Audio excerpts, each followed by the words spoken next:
One week after our biggest winter storm since 2010, Linda and I decided to take a drive up north of us to the control road to see how much different it was. The snow had already melted around our place, and as soon as we drove over the pass on Diamond Rim, there was snow everywhere. We were quite surprised.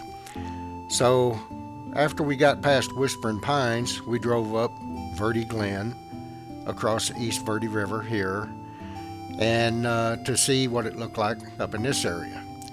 This was where we had the boys playing in the water one fall break when they were here to visit. They were laying down in it and swinging on the ropes and enjoying it, but I don't think they'd be doing that now. Now, during Memorial weekends and July 4th, it's all one car can do to get down this road because there's people parked everywhere. Campsites everywhere, motorhomes up here. It is unbelievable. And then when they leave a couple of 3 tons of trash behind instead of taking it with them. Such a shame because it's such a pretty place.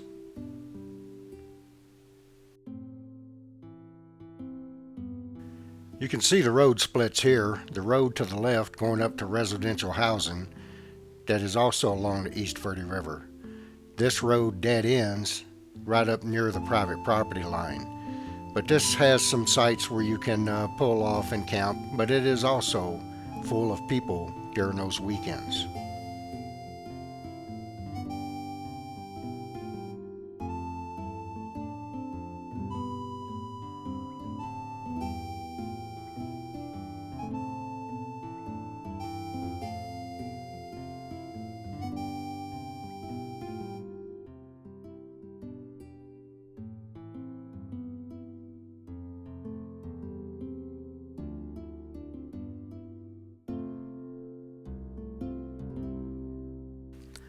One thing we were unaware of riding in the car was just how much the wind was blowing.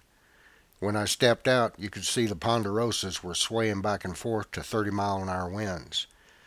A little scary being out in the forest when they're doing that because I've seen big old yellow bellies completely uprooted as a result of winter winds, and I've seen them snapped off 20 and 30 feet above the ground. So, something to be aware of when you're out in the woods and the wind's blowing like that, especially when the ground's wet and moist like it has been for the past week. Here's the upper part of the East Verde River that's accessible without going on the private property. Now, there's another road that goes further up near the rim that you can get to it, but there are a couple of more residential areas along the way that you have to pass through as well.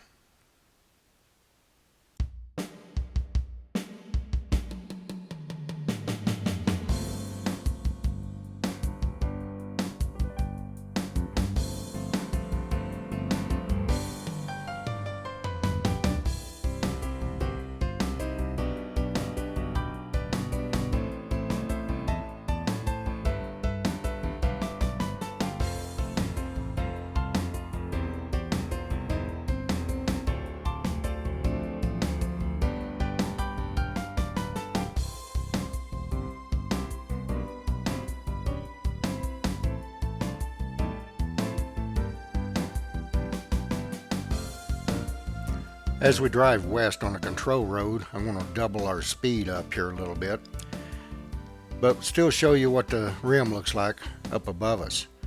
Now the control road lays between Diamond Rim and the Mogollon Rim, and we live on the south side of Diamond Rim.